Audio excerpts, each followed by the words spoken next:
الله جميعا ولا تفرقوا واذكروا نعمة الله عليكم إذ كنتم أعداء فألف بين قلوبكم فأصبحتم بنعمته إخوانا وكنتم على شفا حفرة من النار فأنقذكم منها كذلك يبين الله لكم آياته لعلكم تهتدون. حضرات علماء کرام، محترم بزرگوں، نوجوان بھائیوں،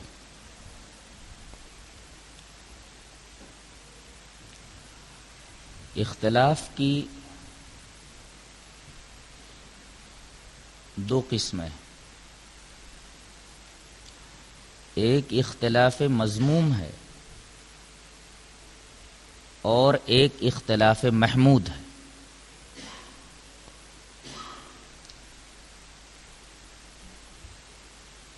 اختلاف محمود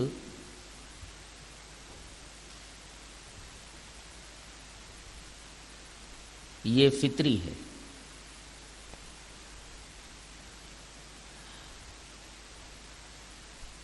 اور اختلاف مذموم خواہشات نفسانی کے بنا پر وجود میں آتا ہے۔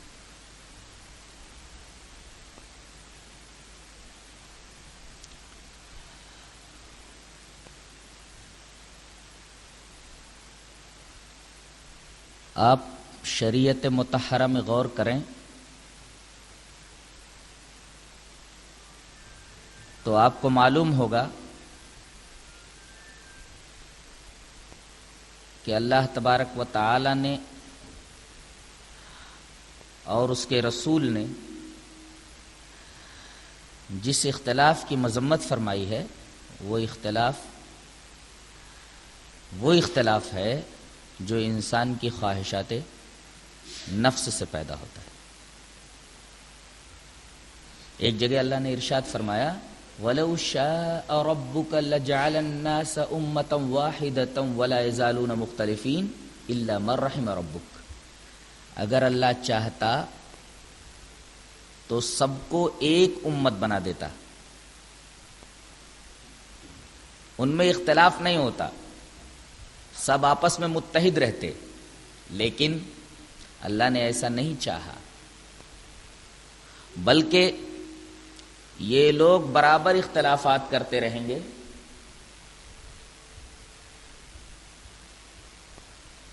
مگر وہ شخص اختلاف سے محفوظ رہے گا جس پر اللہ تبارک و تعالی رحم فرمائے۔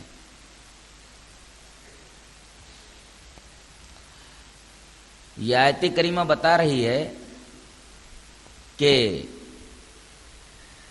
اختلاف مذموم ہے۔ تھوڑا کم کرو بھائی، تھوڑا کم کرو، بازگشت ہو رہا ہے، تھوڑا کم کرو، ایسا تیز کر کے چلے جاتے ہو۔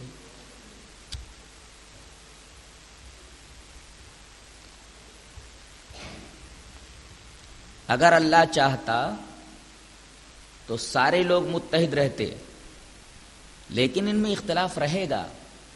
اختلاف سے وہی محفوظ رہے گا جس کے اوپر اللہ تبارک و تعالی رحم کرے۔ اس آیت کریمہ سے یہ معلوم ہوا کہ اختلاف یہ رحمت نہیں ہے۔ بعض لوگ ایک جملے کو حدیث بنا کر کے پیش کرتے ہیں اور کہتے ہیں کہ دیکھو اختلاف امتی رحمتن، میری امت کا اختلاف رحمت ہے۔ تو اگر امت میں اختلاف پیدا ہو جائے تو یہ تو رحمت کی بات ہے۔ یہ آیت کریمہ اس موضوع اور من گھڑت حدیث کا رد کرتی ہے کہ اللہ تعالی نے صاف فرما دیا کہ اختلاف سے وہی محفوظ رہے گا جس کے اوپر اللہ پاک کا رحم ہو۔ اور وہ حدیث جسے امام ترمذی رحمۃ اللہ علیہ کتاب الایمان کے اندر لائے ہیں، حضرت عبداللہ ابن عمر سے روایت اس طرح ہے، وعن عبداللہ ابن عمر رضی اللہ تعالی عنہ قال قال رسول اللہ صلی اللہ علیہ وسلم لَيَأْتِيَنَّ عَلَى أُمَّتِي مَا أَتَى عَلَى بَنِي إِسْرَائِيلَ حَدْوَ النَّعْلِ بِالنَّعْلِ حَتَّى ان کان منہم من اتی امہ علانیۃ لکان فی امتی من یصنع ذلک وان بنی اسرائیل تفرقت علی 72 ملۃ وتفترق امتی علی 73 ملۃ كلهم في النار الا ملة واحدة قالوا من هي يا رسول الله قال ما انا عليه واصحابي رواه الترمذي في كتاب الايمان في باب افتراق هذه الامه. حضرت عبداللہ ابن عمر رضی اللہ تعالیٰ عنہ فرماتے ہیں کہ نبی کریم صلی اللہ علیہ وسلم نے ارشاد فرمایا کہ میری امت کے اوپر وہی کچھ آنے والا ہے، میری امت وہی کچھ کرے گی جو اس سے پہلے بنی اسرائیل کر چکے ہیں، اور جن جن مصیبتوں کے اندر بنی اسرائیل مبتلا ہوئے اپنی غلط حرکتوں کی وجہ سے، یہ امت مسلمہ بھی وہی غلط حرکتیں دہرائے گی اور انہی مصیبتوں سے دوچار ہوگی. یہاں تک کہ اگر میری امت کے اندر کوئی ایسا بدبخت بھی ہوگا جو وہی عمل کرے گا جو بنی اسرائیل میں سے کسی شخص نے کیا ہوگا، کہ اس نے اگر اپنی ماں کے ساتھ منہ کالا کیا ہوگا، تو میری امت کے اندر ایسے لوگ ہوں گے جو ماں کے ساتھ منہ کالا کریں گے. اور بے شک بنی اسرائیل 72 فرقوں میں بٹ گئے، میری امت 73 فرقوں میں بٹ جائے گی. سارے کے سارے فرقے یعنی 72 فرقے جہنمی ہوں گے، ایک فرقہ صرف جنتی ہوگا. آپ سے پوچھا گیا کہ اللہ کے رسول و فرقہ کون سا ہوگا، تو آپ نے فرمایا جس پر میں اور میرے صحابہ ہوں گے. یہ 72 فرقوں کے بارے میں جہنمی ہونے کی بات کہنا اور صرف ایک فرقے کے بارے میں جنتی ہونے کی بات کہنا، اس بات کی دلیل ہے کہ اختلاف رحمت نہیں ہے بلکہ زحمت ہے. سوال یہ ہے کہ وہ کون سا اختلاف ہے جس کے بارے میں اس آیت کریمہ میں ذکر کیا گیا ہے اور اس حدیث پاک میں اس اختلاف کا ذکر ہے. یہ وہی اختلاف ہے، اختلاف مذموم. ورنہ فطری طور پر جو اختلافات پیدا ہوتے ہیں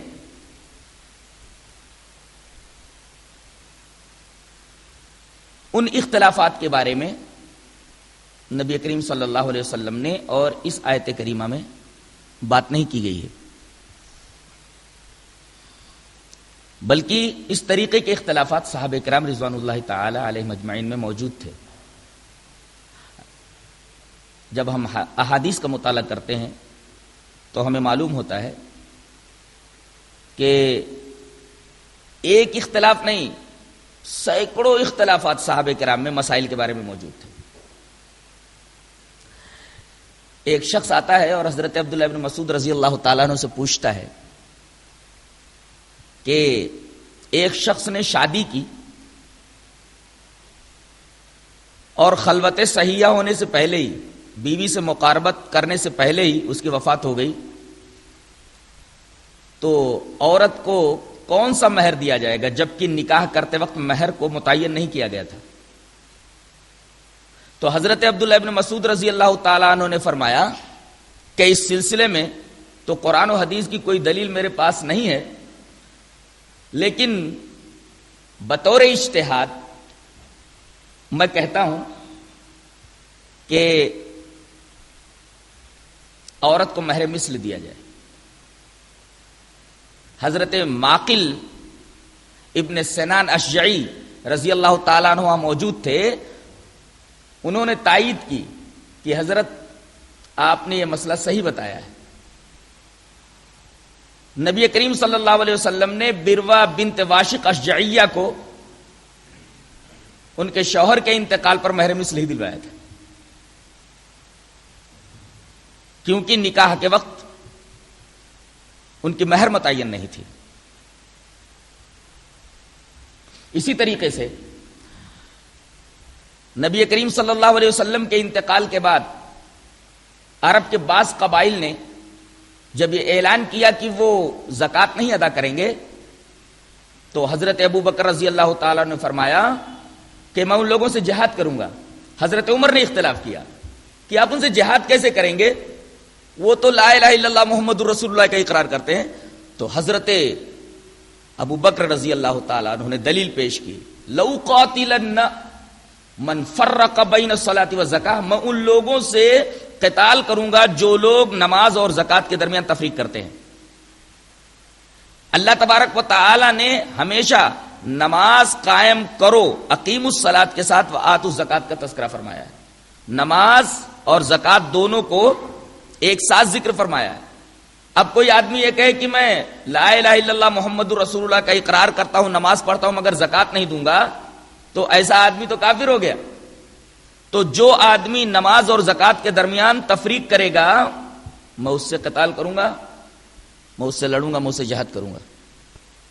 دیکھیے حضرت ابو بکر رضی اللہ تعالی عنہ جہاد کرنے کی بات کر رہے ہیں ان لوگوں سے جو زکات کا انکار کر رہے ہیں، لیکن حضرت عمر فرما رہے وہ تو کلمہ گو ہیں، آپ ان سے جہاد کیسے کریں گے، آپ ان سے کیسے لڑیں گے؟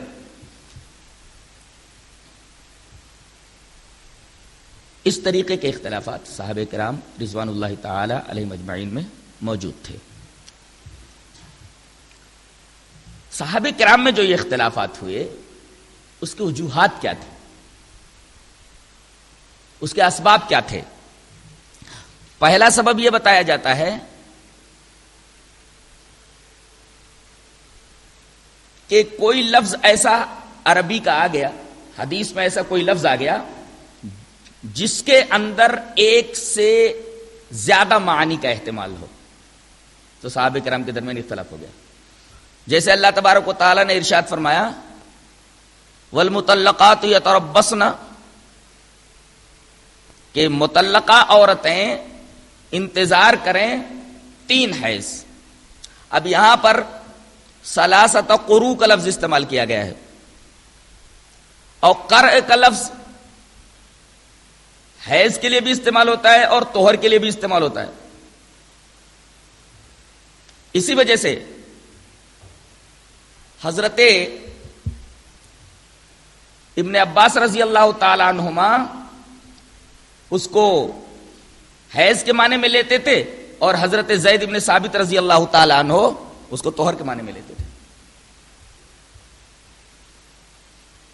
یہ اختلاف ہو گیا کیونکہ ایک لفظ میں 2 معنی کا احتمال موجود تھا۔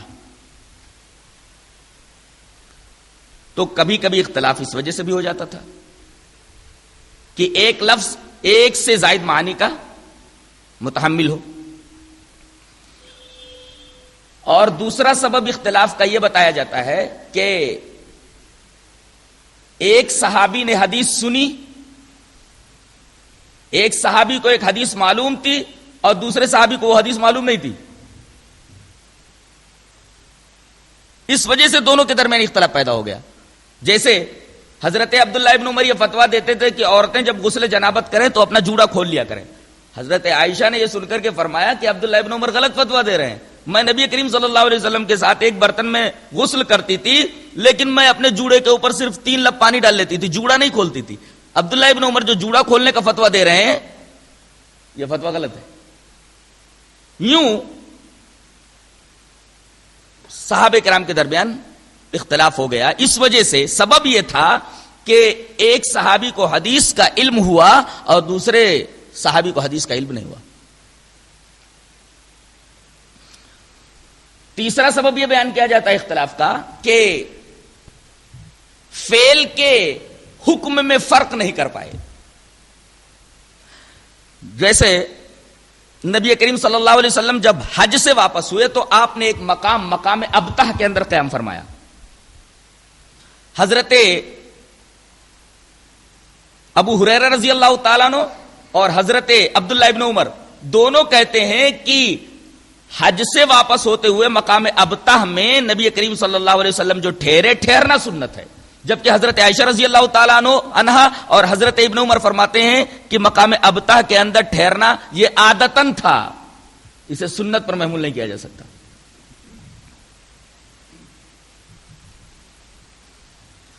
چوتھا سبب یہ بیان کیا جاتا ہے کہ راوی کو، صحابی کو سہو ہو گیا، نسیان ہو گیا، حدیث کے بارے میں انہیں سہو ہو گیا، حدیث بھول گئے ہو۔ جیسے حضرت عبداللہ ابن عمر رضی اللہ تعالیٰ عنہما یہ فرمایا کرتے تھے کہ نبی کریم صلی اللہ علیہ وسلم نے رجب میں عمرہ کیا. آپ نے اپنی زندگی میں 4 عمرے کیے اور 1 حج کیا ہے. تو حضرت عبداللہ ابن عمر رضی اللہ تعالیٰ عنہ فرماتے تھے کہ نبی کریم صلی اللہ علیہ وسلم نے رجب میں عمرہ کیا ہے. حضرت عائشہ فرماتی ہیں کہ نبی کریم صلی اللہ علیہ وسلم نے رجب میں کوئی عمرہ ہی نہیں کیا. اسے یہ پتہ چلتا ہے کہ حضرت عبداللہ ابن عمر کو سہو ہو گیا, نسیان ہو گیا.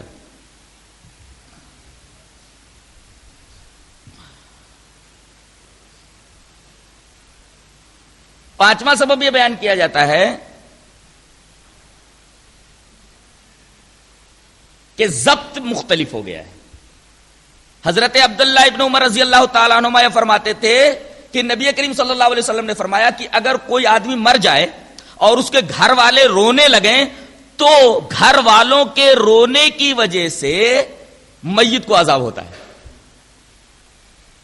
اگر کوئی آدمی مر جائے اور اس کے گھر والے رونے لگیں تو گھر والوں کے رونے کی وجہ سے میت کو عذاب پہنچتا ہے. حضرت عائشہ فرماتی ہیں کہ حضرت عبداللہ ابن عمر کا وہم ہے, ایسی کوئی بات نہیں. میت اپنا عمل لے کر کے چلا گیا, اب میت کے گھر والوں کے رونے کی وجہ سے اس کو عذاب نہیں پہنچے گا. شرط یہ ہے کہ اس نے رونے کی وصیت نہ کی ہو. حضرت عبداللہ ابن عمر یہ فرما رہے کہ رونے کی وجہ سے میت کو عذاب ہوتا ہے, اور حضرت عائشہ فرما رہی ہے ان کا وہم ہے.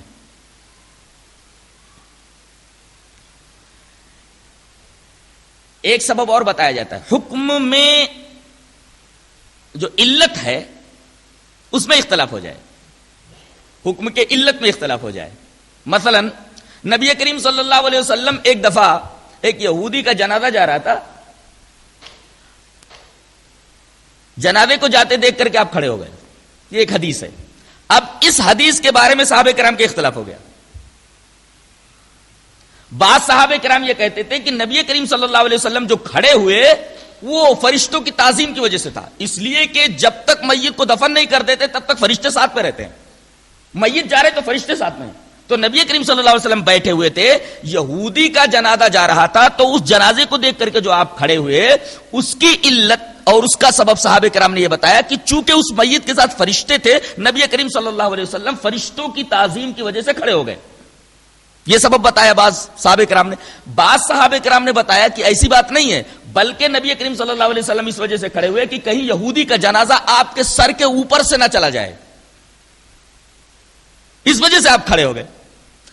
دیکھیے دونوں گروہوں میں صحابہ کرام کے اس سلسلے میں اختلاف ہو گیا, جبکہ آج یہ قاعدہ ہے, آج یہ اصول ہے کہ کسی کے لیے قیام تعظیمی جائز نہیں ہے. قیام تعظیمی کی ممانعت ہے, قیام تعظیمی منسوخ ہو چکا ہے. 7واں سبب اختلاف کا یہ بتایا جاتا ہے کہ بہت ساری روایات کو جمع کرنے میں اختلاف ہو گیا ہے. مثلا نبی کریم صلی اللہ علیہ وسلم نے منع فرمایا کہ جب تم پیشاب پاخانے کے لیے بیٹھو تو شرقن غربن مت بیٹھو, مشرق کی طرف یا مغرب کی طرف پیٹھ یا منہ کر کے مت بیٹھو, یہ آپ کا حکم ہے. لیکن آپ کو دیکھا گیا کہ آپ ایک دفعہ میدان کے اندر قبلے کی طرف منہ کر کے حاجت فرما رہے تھے. لوگوں کو جب اس بات کا علم ہوا تو صحابہ کرام کا اس سلسلے میں اختلاف ہوا. بعض صحابہ کرام نے یہ کہا کہ نبی کریم صلی اللہ علیہ وسلم نے جو حکم دیا تھا, آپ کا یہ فعل اس حکم کو منسوخ کر رہا ہے, آپ کا یہ فعل پہلے حکم کا ناسخ ہے. پہلے جو آپ نے یہ حکم دیا کہ پیشاب پاخانے کے وقت مشرق مغرب میں پیٹ یا منہ کر کے مت بیٹھا کرو بلکہ شمالن جنوبن بیٹھا کرو, لیکن آپ کے حکم دینے کے بعد آپ نے یہ جو عمل خود کیا ہے کہ آپ خود قبلے کی طرف حاجت کے لیے بیٹھے, تو آپ کا یہ عمل پچھلے حکم کا ناسخ ہے. لہذا اب قبلے کی طرف منہ کر کے یا پیٹ کر کے آدمی حاجت کر سکتا ہے. لیکن بعض صحابہ کرام یہ کہتے تھے کہ ایسا نہیں ہے, بلکہ نبی کریم صلی اللہ علیہ وسلم یہ بتلانا چاہ رہے کہ اگر کسی آدمی کے گھر میں بیت الخلا اس طرح بنا ہوا ہو کہ اس کی وجہ سے قبلے کا استقبال ہوتا ہو, کعبے کی طرف پیٹھ ہوتی ہو یا کعبے کی طرف منہ ہوتا ہو, تو اس عمارت کے اندر, اس بیت الخلا کے اندر شرقن اور غربن کعبے کی طرف پیٹ کر کے یا منہ کر کے بیٹھنا جائز ہے. یعنی صحابہ کرام نے یہ کہا کہ آپ کا یہ عمل پچھلے حکم کو منسوخ نہیں کرتا، بلکہ حکم صحرا کا ہے اور عمارت کا ہے. اگر عمارت کے اندر کہیں بیت الخلا بنا ہوا ہو تو شرقن غربن بیٹھ کر کے آدمی حاجت کر سکتا ہے، لیکن صحرا کے اندر کھلے میدان میں بیٹھ کر کے آدمی حاجت نہیں کر سکتا.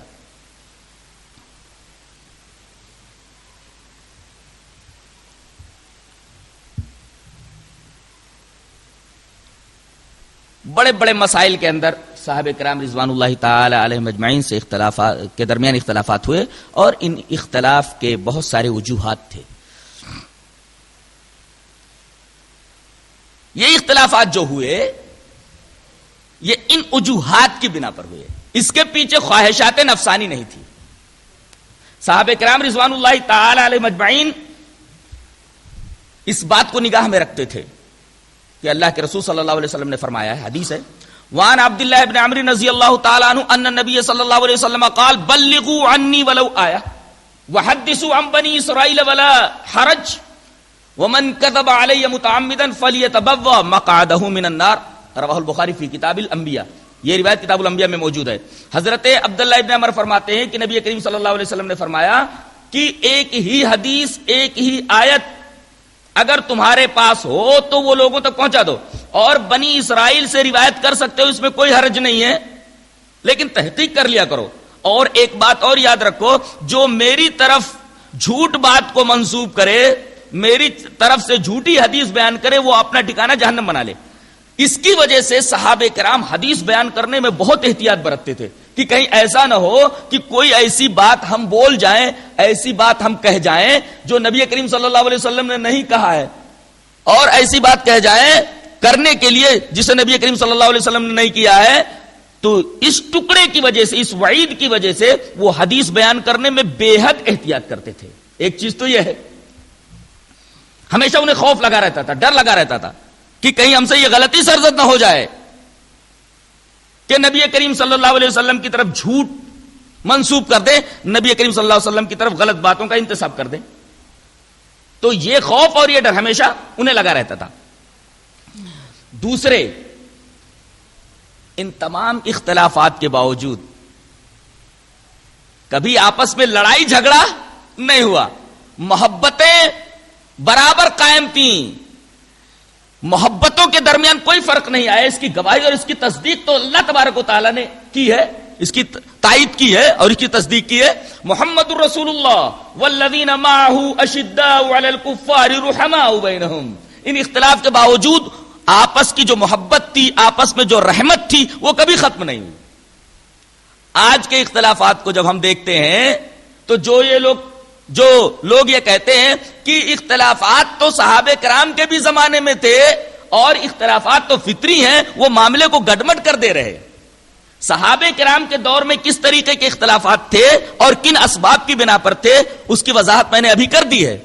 اولاً تو ان 7 وجوہات کے پیش نظر صحابہ کرام کے درمیان اختلاف ہوا تھا، اور دوسرے، صحابہ کرام کے درمیان جو اختلاف تھا وہ اختلاف گروہ بندی کا سبب نہیں بنا.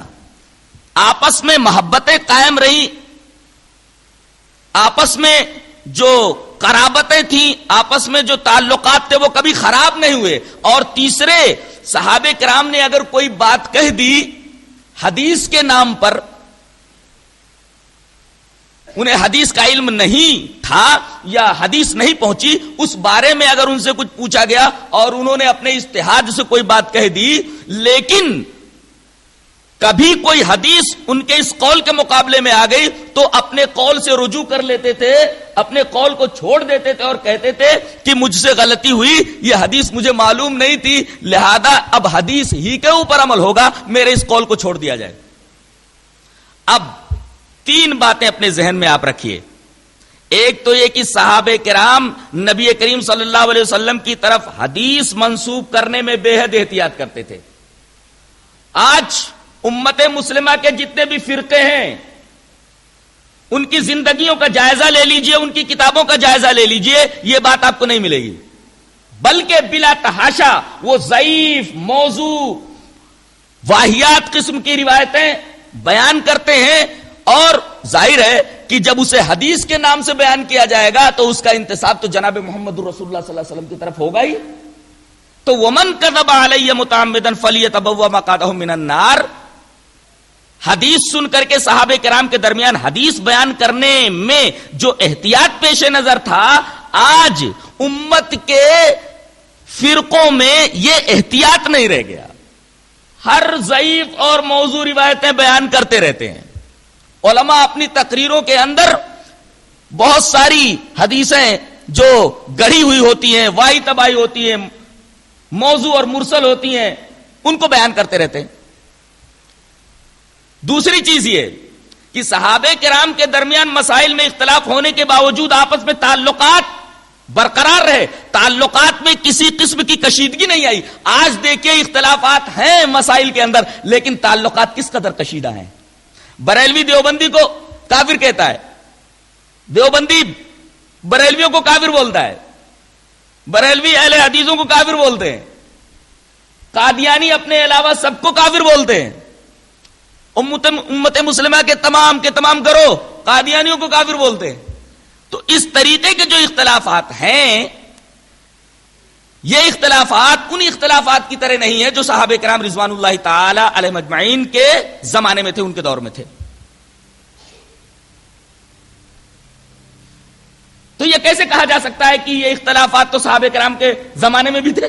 ارے صحابہ کرام کے زمانے میں مسائل میں اختلاف تھا، لیکن اس طریقے کا اختلاف نہیں تھا کہ اس اختلاف کی بنیاد پر گروہ بندیاں ہو جائیں، لوگ فرقوں میں بٹ جائیں. یہ اختلاف تو اختلاف مذموم ہے. مسائل میں اختلاف فطری ہے، لیکن حدیث آ جانے کے بعد اپنے اجتہاد سے رجوع کر لینا، اپنے مسئلے سے رجوع کر لینا، یہ صحابہ کرام رضوان اللہ تعالی علیہم اجمعین کے دور میں تھا. اس بات کو لوگوں کے سامنے کیوں نہیں رکھا جاتا؟ یہ بات کیوں نہیں بیان کی جاتی؟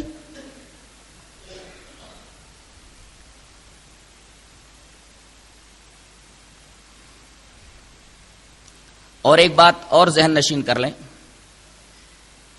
کہ مسائل میں اختلافات قیامت تک ہوتے رہیں گے، اس لیے کہ یہ دین متحرک ہے، جامد نہیں ہے.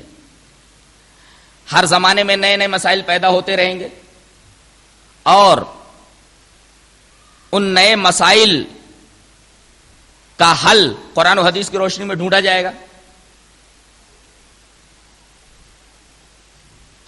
اجتہاد کا دروازہ بند نہیں ہوا ہے، قیامت تک اجتہاد ہوتا رہے گا. اب ایسا اجتہاد جو خواہشات نفس کی بنا پر ہو، وہ اختلاف مذموم ہوگا، اس سے بچنے کے لیے کہا گیا ہے.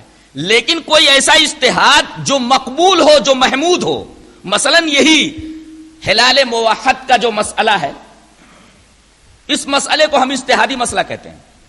لیکن اس اجتہادی مسئلے کے پیچھے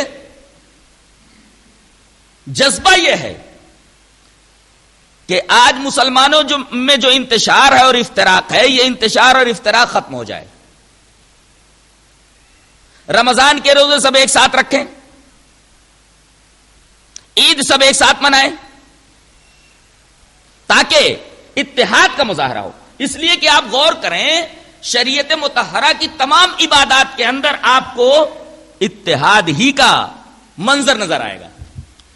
نماز باجماعت فرض ہے. کیوں؟ آدمی اکیلے بھی تو نماز پڑھ سکتا تھا، جماعت کے ساتھ نماز کیوں فرض ہوئی؟ اتفاق و اتحاد کو بتانے کے لیے. اسی طرح حج دیکھیے، حج کیا ہے؟ کسی نے پوچھا کہ اللہ کے رسول حج کیا ہے؟ تو آپ نے فرمایا الحج عرفۃ، حج تو عرفہ کے اندر ٹھہرنے کا نام ہے. آدمی حج کرنے کے لیے جاتا ہے تو آگے پیچھے طواف بھی کر لیتا ہے، آگے پیچھے صحیح بین صفا والمروہ کر لیتا ہے. دیکھو اس میں اختلاف ہے، آگے پیچھے لوگ کر لیتے ہیں. لیکن حج کے اصل کو بتانے کے لیے نبی کریم صلی اللہ علیہ وسلم نے حج کی حقیقت کو بیان کرنے کے لیے جملہ فرمایا کہ حج تو عرفہ میں ٹھہرنے کا نام ہے. اب کوئی بھی حاجی ادھر ادھر نہیں رہ سکتا، سب کو ایک دن عرفہ میں جمع ہونا ہے. اگر کوئی آدمی حج کرنے کے لیے گیا اور اس نے حج کے تمام ارکان پورے کر لیے، لیکن عرفات میں نہیں گیا، عرفہ اس نے نہیں کیا، تو اس کا حج نہیں ہوا۔ اور آپ کو معلوم ہے کہ عرفہ کے دن میدان عرفات میں ہر حاجی کو حاضر ہونا ضروری ہوتا ہے۔ اگر کوئی آدمی، کوئی حاجی میدان عرفات میں حاضر نہ ہو سکے تو اس کا حج نہیں ہوا۔ یہ عرفات میں ٹھہرنا، وقوف عرفات در حقیقت اتحاد کی ایک دلیل ہے، اتحاد کا ایک مظاہرہ ہے۔ اسی طریقے سے آپ دیکھیے رمضان کے روزے سب ایک ساتھ مل کر رکھتے ہیں۔ حکم ہو جاتا کہ 30 دن کے روزے تمہارے اوپر فرض کر دیے گئے یا 29 دن کے روزے تمہارے اوپر فرض کر دیے گئے، سال بھر میں کبھی بھی آدمی کو اختیار ہے کہ 29 روزوں کو پورا کر لے، لیکن ایسا نہیں کیا گیا۔ ایک مہینہ رمضان کا روزوں کے لیے خاص کر لیا گیا اور اس مہینے کے اندر روزے فرض کر دیے گئے سب کے لیے۔ سارے کے سارے لوگ ایک ساتھ روزہ رکھے، اس میں بھی ہمیں اتحاد کا مظاہرہ دکھائی دیتا ہے۔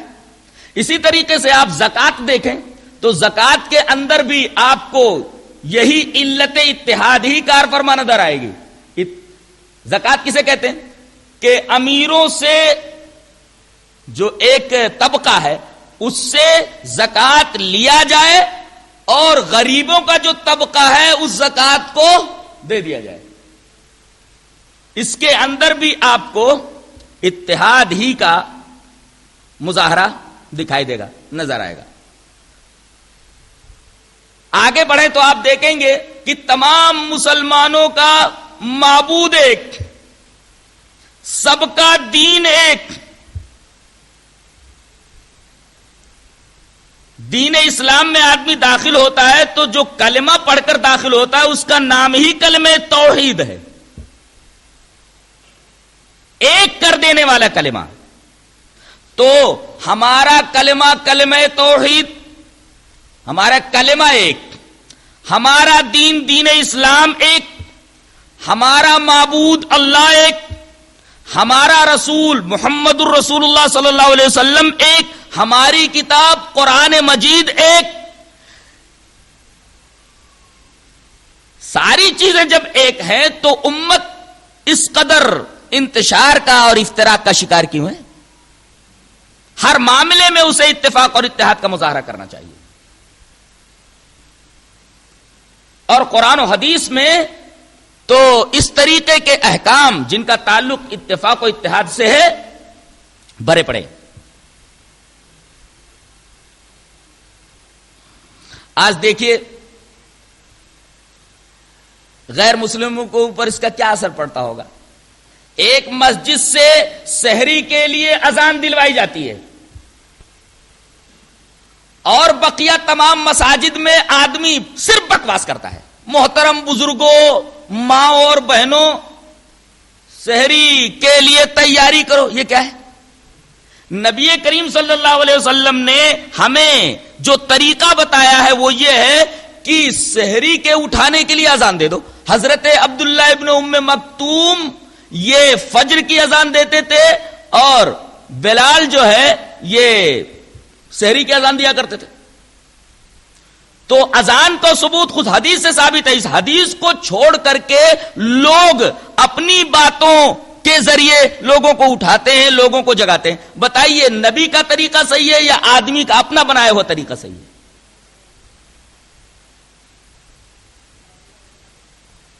اتحاد کا مظاہرہ کس میں ہے؟ نبی کریم صلی اللہ علیہ وسلم کا طریقہ اختیار کرنے میں یا آدمی کو اختیار دے دیا جائے کہ جس طریقے سے چاہے اس سلسلے میں کرے؟ اسی طریقے سے آپ آگے بڑھیے۔ عصر کا وقت کب شروع ہوتا ہے؟ جب سائے اصلی ایک مثل ہو جائے۔ اور آپ کو معلوم ہے کہ نماز فرض ہوتی ہے دخول وقت کی بنا پر۔ وقت ہو گیا کہ نماز فرض ہو گئی۔ اور عصر کا وقت ہوتا ہے جب سائے اصلی ایک مثل ہو جائے۔ لیکن ہم دیکھتے ہیں کہ ایک قوم بزد ہے، مصر ہے اس بات پر کہ نہیں سایہ اصلی 2 مثل ہونا چاہیے. بالکل شام کے وقت عصر کی اذان ہوتی ہے اور عصر کی نماز ادا کی جاتی ہے. اب ان سے یہ پوچھا جائے کیا یہ حدیث صحیح نہیں ہے کہ سایہ اصلی 1 مثل ہو جائے تو عصر کا وقت ہو جاتا ہے اور عصر کی نماز پڑھی جا سکتی ہے؟ وہ یہ کہیں گے کہ حدیث صحیح ہے. جب حدیث صحیح ہے تو مانتے کیوں نہیں ہو؟ حدیث صحیح ہے تو اس کے اوپر سب لوگ متفق ہو کر کے کیوں ایک ساتھ اذان نہیں دیتے؟ ایک مسجد میں اب اذان ہو رہی ہے, دوسری مسجد میں دوسرے وقت اذان ہو رہی ہے, تیسری مسجد میں تیسرے وقت اذان ہو رہی ہے. اس سے وہ لوگ جو دین اسلام سے بے بہرا ہے, اسلام کے اصولوں سے ناواقف ہیں, ان کے اوپر کیا اثر پڑتا ہوگا کہ یہ مسلمان کس طریقے سے ہیں. ان کو نماز پڑھنا ہے لیکن کوئی اب اذان دے رہا اور نماز پڑھ رہا ہے, کوئی اس کے بعد اذان دے رہا نماز پڑھ رہا ہے, کوئی اس کے بعد اذان دے رہا نماز پڑھ رہا ہے. اگر سارے لوگ اس حدیث کے اوپر متفق ہو جائیں کہ سایہ اصلی 1 مثل ہو جائے تو عصر کی نماز کا وقت ہو جاتا ہے. تمام لوگ اپنی اپنی مساجد کے اندر ایک وقت اذان دے, اتحاد کا مظاہرہ وہاں آپ کو دکھائی دے گا. جان بوجھ کر کے ہم خواہشات نفس کی بنا پر اختلاف کو باقی رکھے ہوئے ہیں, ورنہ چاہیں تو اختلاف مٹ سکتا ہے. اور جو لوگ یہ رونا روتے ہیں کہ صحابہ کرام کے زمانے میں بھی اختلاف تھا, میں ان سے یہ پوچھتا ہوں کہ کیا صحابہ کرام کے زمانے میں اسی طریقے کا اختلاف تھا کہ مسائل میں اختلاف کی بنا پر تعلقات میں کشیدگی پیدا ہو جاتی تھی, مسجدیں تقسیم ہو جاتی تھی, احادیث تقسیم ہو جاتی تھی؟ کیا صحابہ کرام کے درمیان اس طریقے کا اختلاف تھا کہ احادیث آ جانے کے بعد وہ اپنے اجتہادات پر ڈٹے رہتے تھے؟ جیسا آج ہے کہ اگر نبی کریم صلی اللہ علیہ وسلم کی حدیث آ جائے اور اس کے مقابلے میں امام کا قول موجود ہو تو امام کے قول کو چھوڑنے کے لیے کسی بھی طریقے سے مقلد تیار نہیں ہوتا. بس وہ وہی مرغے کی ایک ٹنگ, ہمارا امام غلطی کیسے کر سکتا ہے یہ کہہ کر کے. تو تم نے نبی کے مقابلے میں امتی کو کھڑا کر دیا کہ جس طریقے سے نبی معصوم ہوتا ہے ایسے ہمارا امام معصوم ہے. تم نے ایک اور نبی بنا لیا, اس لیے کہ عصمت صرف جناب محمد رسول اللہ صلی اللہ علیہ وسلم کے لیے ثابت ہے, کسی امتی کے لیے عصمت ثابت نہیں. معصوم صرف نبی ہوتا ہے, کوئی امتی معصوم نہیں ہو سکتا.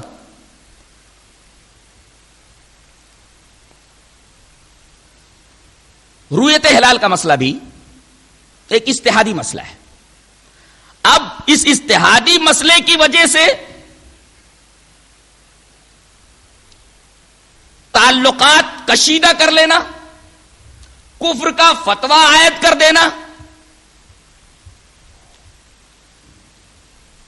ان کی مساجد میں لوگوں کو آنے سے روکنا, دروس اٹینڈ کرنے سے روکنا. بتائیے اس طریقے کا اختلاف کیا نبی کریم صلی اللہ علیہ وسلم کے زمانے میں تھا؟ یہ اختلاف مذموم ہے جس کی بنیاد خواہش نفس ہے.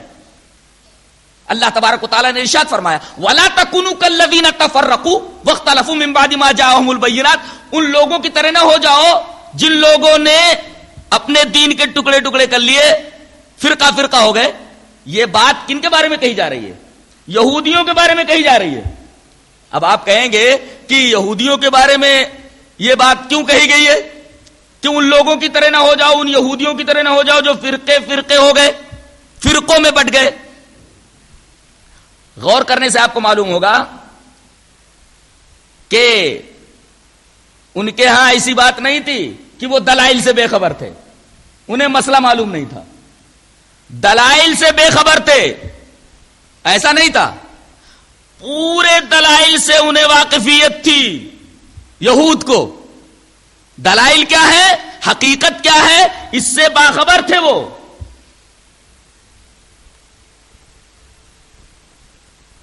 لیکن اس حقیقت کا اعتراف اور اس حقیقت کے اوپر عمل کرنے سے گریز کرتے تھے. کیوں؟ اپنے خواہشات نفس کی بنا پر.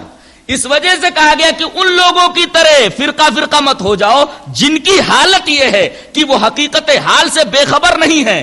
دلائل کا علم ہے انہیں, حقیقت کا علم ہے, لیکن حقیقت کو اس وجہ سے قبول نہیں کر رہے کہ خواہشات نفس ان کے پیچھے ہے. خواہشات نفس کی بنا پر وہ حقیقت کو قبول نہیں کر رہے. اس مسئلے کو بہت سارے لوگ اس وجہ سے نہیں قبول کر رہے کہ انہیں حقیقت کا علم نہیں ہے, لیکن بہت سارے لوگوں کو حقیقت کا علم ہے لیکن اس کو قبول نہیں کر رہے اس وجہ سے کہ بعض لوگوں سے کچھ اختلافات ہیں.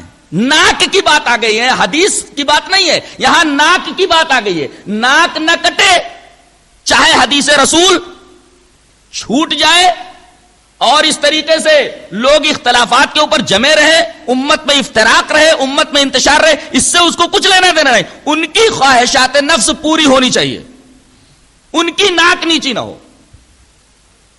یہ مخالفت بہی وجہ ہے, ورنہ مخالفت کا اور کوئی دوسرا سبب ہماری سمجھ میں نہیں آتا.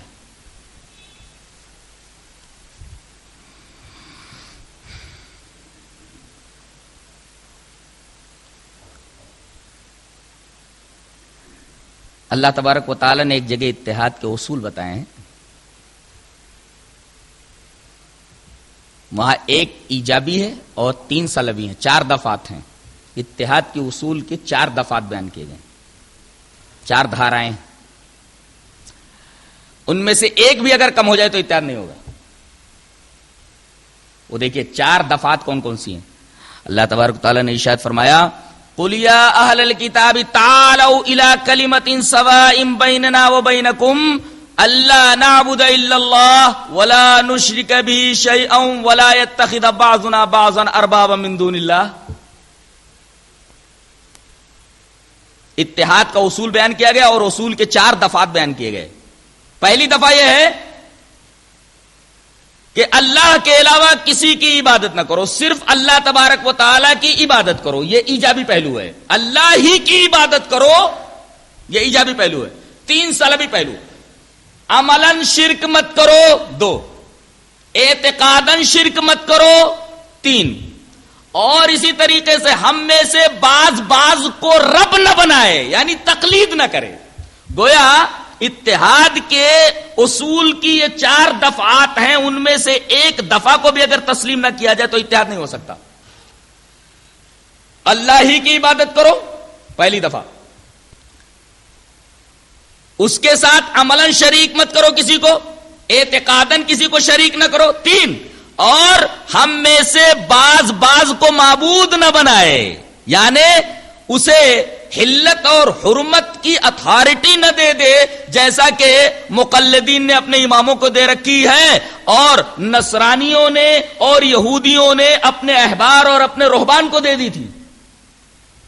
کہ احبار اور رہبان یعنی عیسائی علماء اور یہودی علماء جو بات کہہ دیتے تھے وہ وہی الہی سمجھی جاتی تھی, اس میں تحقیق کی ضرورت نہیں سمجھی جاتی تھی. علماء نے جو کہہ دیا اس کو آنکھیں میچ کر کے مان لیا گیا. تو یہ تو رب بنانا ہوا کہ وہ حلال کر رہے ہیں وہی حرام کر رہے ہیں, اور حلت اور حرمت یہ تو سب اللہ تبارک و تعالیٰ کے ہاتھ میں ہے. شارع تو وہ ہے اور اس کا رسول ہے. یہ عہدہ کسی اور کو دے دینا اس کو رب نہیں بنانا ہوا. تو اتحاد ان 4 دفعات کی وجہ سے قائم ہو سکتا ہے. ٹھیک ہے, آپ کہتے ہیں کہ ہم اللہ ہی کی عبادت کریں, ٹھیک ہے. آپ کہہ رہے کہ ہم عملاً شرک نہیں کر رہے, برابر ہے. ہم اعتقاداً شرک نہیں کر رہے, ٹھیک ہے. وَلَا يَتَّخِذَ بَعْضُنَا بَعْضًا أَرْبَابًا مِّن دُونِ اللَّهِ, تقلید تو کر رہے ہو نا. تم نے اپنے ہی جیسے آدمی کو, رسول کے امتی کو تم نے رسول کا درجہ دے دیا. اب یہ 4تھی دفعہ موجود نہیں ہے تو اختلاف تو باقی رہے گا نا, اتحاد ہوگا کیسے؟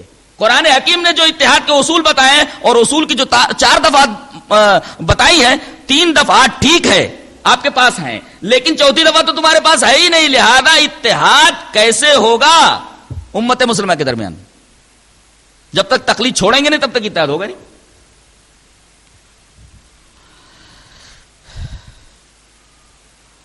اور اتحاد ہر معاملے میں ضروری ہے, چاہے وہ دینی معاملہ ہو چاہے سیاسی معاملہ ہو, ہر معاملے میں ضروری ہے. اللہ تبارک و تعالی نے ارشاد فرمایا کہ مدار نجات 2 چیزیں ہیں اور مدار اتحاد بھی 2 چیزیں ہیں.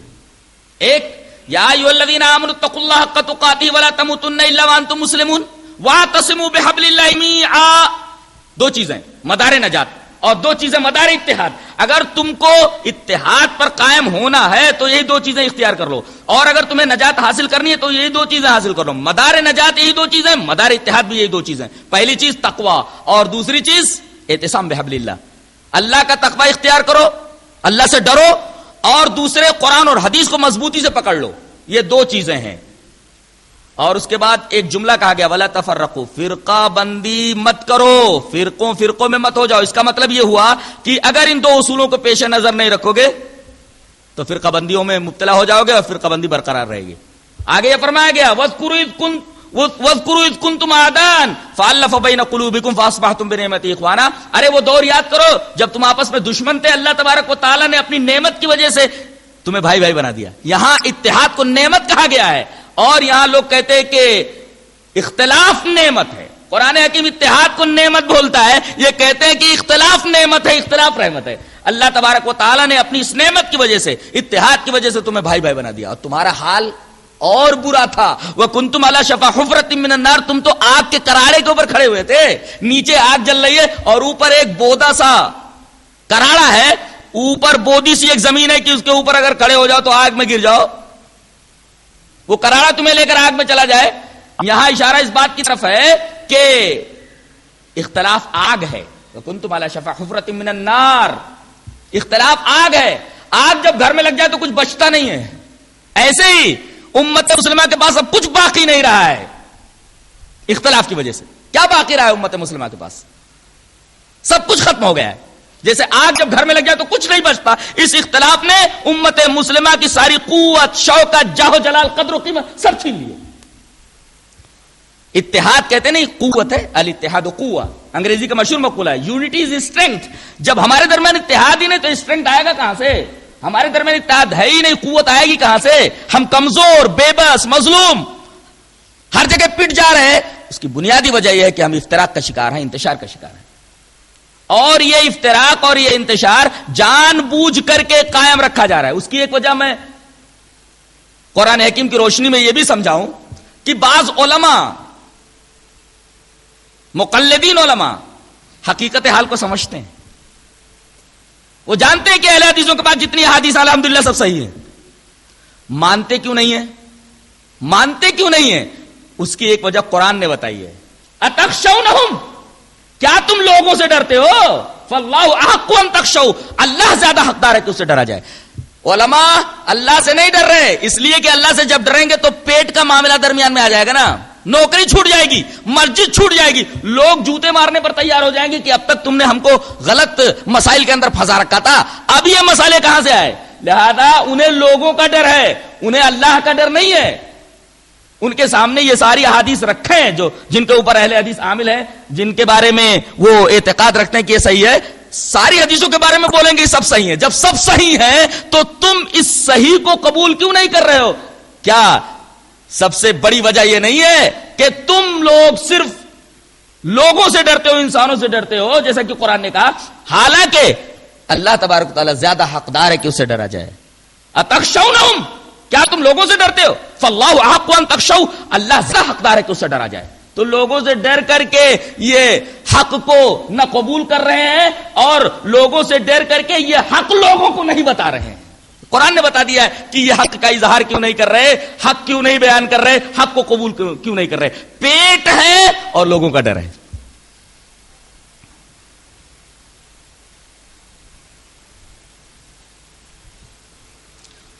اس آیت کریمہ کی تفسیر میں جو ابھی میں نے پڑھی، اللہ کے رسول صلی اللہ علیہ وسلم کی ایک حدیث ہے جسے امام مسلم رحمۃ اللہ علیہ کتاب الاقضیہ کے اندر لائے ہیں.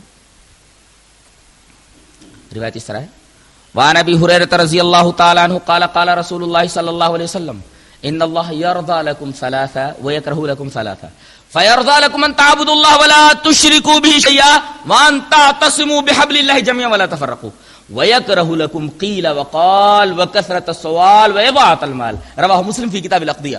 حضرت امام مسلم اس حدیث پاک کو کتاب الاقضیہ کے اندر لائے. حضرت ابو ہریرہ رضی اللہ تعالیٰ عنہ فرماتے کہ نبی کریم صلی اللہ علیہ وسلم نے ارشاد فرمایا کہ 3 چیزیں اللہ پسند کرتا ہے اور 3 چیزیں ناپسند کرتا ہے. 3 چیزیں اللہ کی محبوب ہیں اور 3 چیزیں اللہ کے نزدیک مکروہ ہیں. 3 چیزیں جو اللہ کو محبوب ہیں کیا ہے؟ پہلی چیز ان تعبدوا اللہ، صرف اللہ کی عبادت کرو، ولا تشرکوا بہ شیئا، اللہ کے ساتھ کسی کو شریک نہ کرو. 2 وان تعتصموا بحبل اللہ جميعا ولا تفرقوا، قرآن حکیم کو اور احادیث کو مضبوطی سے پکڑ لو اور فرقوں میں مت ہو جاؤ. دیکھیے فرقوں میں ہو جانا یہ اللہ کو محبوب نہیں ہے. 3 چیزیں اللہ کو محبوب نہیں, اور 3 چیزیں جو اللہ کو محبوب نہیں ہے. تو محبوب ہیں تینوں چیزیں. اب 3 چیزیں جو مکروہ ہیں اس کے نزدیک, 3 چیزیں جو محبوب نہیں وہ کیا ہے؟ قیل و قال.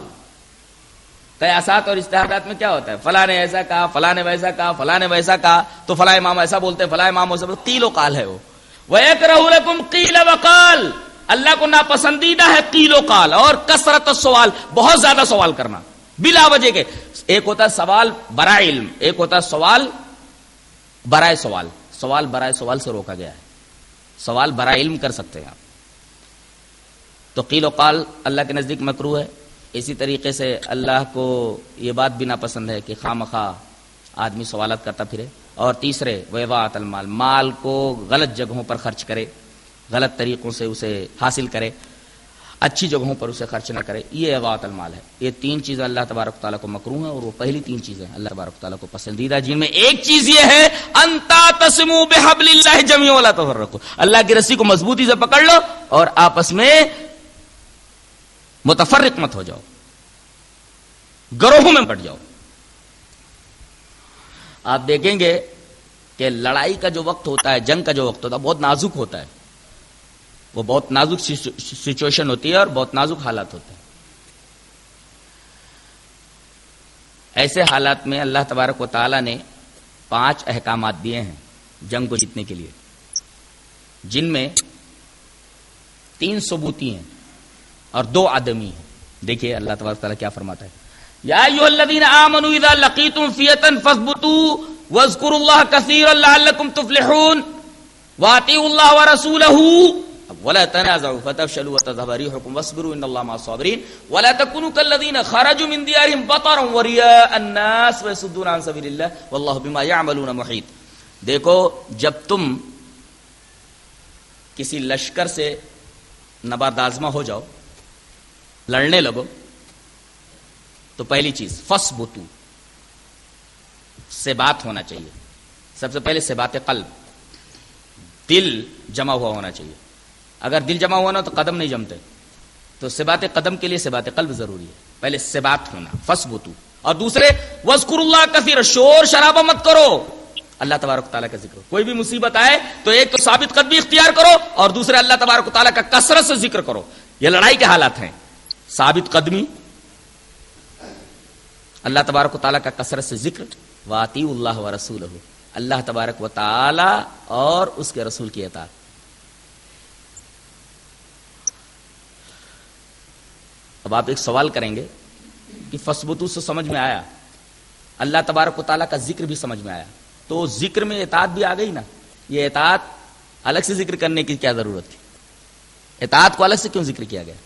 بولے جنگ میں ڈسپلن ہونا چاہیے. ڈسپلن کی طرف اشارہ ہے کہ جنگ میں بھی اللہ اور اس کے رسول کی مخالفت نہ کی جائے, ورنہ ڈسپلن تباہ ہو جائے گی. تو سے بات قدم, اللہ تبارک و تعالیٰ کا کثرت سے ذکر, اللہ اور اس کے رسول کی اطاعت, یہ 3 چیزیں ثبوتی ہیں. اچھا, اب 2 چیزیں عدمی کیا ہیں؟ ولا تنازعوا, آپس میں اختلاف مت کرو, اس لیے کہ اختلاف کرو گے جنگ ہار جاؤ گے. اور ایسا ہوا, جیتی ہوئی جنگ, جیتی ہوئی بازی ہار گئے مسلمان. جنگ احد کے اندر شروع میں مسلمان غالب رہے, مشرکین بھاگ پڑے, لیکن اللہ کے رسول صلی اللہ علیہ وسلم نے حکم دیا تھا 50 تیر اندازوں کو کہ یہ جبل رومات ہے, جبل عینین ہے, اس کے اوپر سے تم لوگ اترنا نہیں جب تک کہ میں حکم نہ دوں. بغیر اللہ کے رسول کے حکم کے وہ لوگ اس پہاڑ سے اتر آئے. نتیجہ کیا ہوا؟ حضرت خالد بن ولید نے پیچھے سے حملہ کر دیا اور 70 صحابہ کرام مارے گئے. دیکھیے, اصول ہوتا ہے, قانون ہوتا ہے, لا ہوتا ہے. دیکھیے نبی کریم صلی اللہ علیہ وسلم کے وہ ساتھی جن کے بارے میں اللہ تبارک و تعالیٰ نے رضی اللہ عنہم ورضوا عنہ کا خطاب دیا ہے, ان کے لیے یہ قانون نہیں بدلا کہ اگر تم اللہ اور اس کے رسول کی مخالفت کرو گے سزا ملے گی تم کو. ان کے لیے بھی قانون نہیں بدلا. اللہ تبارک و تعالیٰ نے فرمایا حتی اذا فشلتم وتنازعتم فی الامر وعصیتم من بعد ما اراکم ما تحبون. وعصیتم, تم نے نبی کی نافرمانی کی, نبی کی نافرمانی کی وجہ سے تمہاری جیتی ہوئی جنگ ہار میں تبدیل ہو گئی, شکست میں تبدیل ہو گئی. یہ اصول صحابہ کرام کے لیے نہیں بدلا. تو ولا تنازعوا، آپس میں اختلاف مت کرو. اختلاف کی وجہ سبب اختلاف کا نتیجہ بتایا گیا. فتفشلوا، تم لوگ پست ہمت ہو جاؤ گے. وتذهب ريحكم، تمہاری ہوا اکھڑ جائے گی. اس کے بعد یہ کہا جائے واصبروا، صبر کرو. یہ صبر کا جو حکم دیا جا رہا ہے یہ اختلاف کو ختم کرنے کے لیے. ہر آدمی مشورہ تو دے سکتا ہے لیکن آدمی اپنا مشورہ دوسرے کے اوپر لاد نہیں سکتا. اور صبر جو ہوتا ہے یہ ایسا ہتھیار ہے کہ یہ اختلاف کو ختم کر سکتا ہے، پیدا ہونے والے اختلاف کو دور کر سکتا ہے. اس وجہ سے صبر کا حکم دیا گیا. تو جنگ جیتنے کے جو سلبی چیز ہے ولا تنازعوا، آپس میں جھگڑا مت کرو. اور دوسرا ولا تکونوا کالذین خرجوا من دیارہم بطرا ورئاء الناس، ریاکاری اور ناز و نخرہ اور خود نمائی یہ چیز تمہارے اندر نہیں ہونی چاہیے جنگ کے اندر. یہ 5 چیزیں اگر ہیں تمہارے پاس جس میں 3 ثبوتی ہیں اور 2 عدمی ہیں تو اللہ تبارک و تعالیٰ تمہیں فتح عنایت فرمائے گا. تو ہر جگہ کامیاب ہونے کے لیے اتحاد ضروری ہے. افتراق اور انتشار یہ تو تباہ کر دینے والا عمل ہے، اور اس کا اثر براہ راست انسان کی زندگی ہی پر نہیں ہوتا بلکہ اس کا براہ راست اثر دین کے اوپر ہوتا ہے. ایک دلیل دیکھیے بڑی پیاری ہے. روایت اس طرح ہے: وعن انس رضی اللہ تعالی عنہ قال اخبرني عبادة بن الصامت رضی اللہ تعالی عنہ خرج رسول اللہ صلی اللہ علیہ وسلم يخبر بليلة القدر فتلاها رجلان من المسلمين فقال خرجت لأخبركم بليلة القدر فتلاها فلان وفلان فرفعت وعسى أن يكون خيرا لكم فالتمسوها في 7 و9 و5. رواه البخاری فی کتاب الایمان. حضرت امام بخاری سے جس کو کتاب الایمان میں لائے. حضرت انس فرماتے ہیں کہ عبادہ بن ثابت نے ہمیں یہ خبر دی کہ رسول اللہ صلی اللہ علیہ وسلم لیلۃ القدر کی خبر دینے کے لیے لوگوں کو نکلے تھے. آپ کو بتا دیا گیا تھا کہ رمضان کے آخری عشرے میں ایگزیکٹ کون سی رات لیلۃ القدر ہے، آپ کو بتا دی گئی تھی. وہی بتانے کے لیے نکلے تھے کہ بتا دیں کہ فلاں رات لیلۃ القدر ہے. جیسے آپ نکلے کہ لوگوں کو بتائیں کہ لیلۃ القدر فلاں رات ہے. 2 مسلمان آپس میں لڑ رہے تھے. نبی کریم صلی اللہ علیہ وسلم اب یاد کرنے لگے کہ کون سی رات ہے جسے لیلۃ القدر اللہ تبارک تعالیٰ نے فرمایا اور جس کو میں بتانے کے لیے نکلا تھا. یاد ہی نہیں آ رہی، اٹھا لی گئی. آپ نے فرمایا ارے بھائی میں تمہیں خبر دینے کے لیے نکلا تھا کہ لیلۃ القدر فلاں رات ہے، لیکن فلاں و فلاں کو لڑتے ہوئے میں نے دیکھا. اس لڑائی کی وجہ سے لیلۃ القدر کا جو ایگزیکٹ وقت تھا، جو حقیقی رات تھی، وہ میرے ذہن سے نکال دی گئی. اب تم لوگ اسے طاق راتوں میں تلاش کرو. دیکھیے اگر ایک رات ہوتی ایگزیکٹ معلوم ہو جاتا ہمیں کہ وہی رات ہے تو ہم پوری رات جاگ لیتے. اختلاف کی وجہ سے اور مسلمانوں کے باہمی انتشار اور آپس میں لڑائی کی وجہ سے دیکھیے دین کے اوپر کتنا برا پڑا کہ اب ہمیں طاق راتوں کے اندر تلاش کرنے کا حکم دیا گیا کہ اب طاق راتوں میں تلاش کرو. ورنہ اگر معلوم ہو جاتا کہ یہی رات ہے تو ایک رات جاگ لیتے اور لیلۃ القدر ہم حاصل کر لیتے. تو دین کے اوپر بھی اختلاف کا اثر بہت زبردست پڑتا ہے، جیسا کہ اس حدیث سے ظاہر ہے. اختلاف اور فرقہ بندی کے تعلق سے چند باتیں تھیں جو آپ حضرات کے سامنے پیش کی.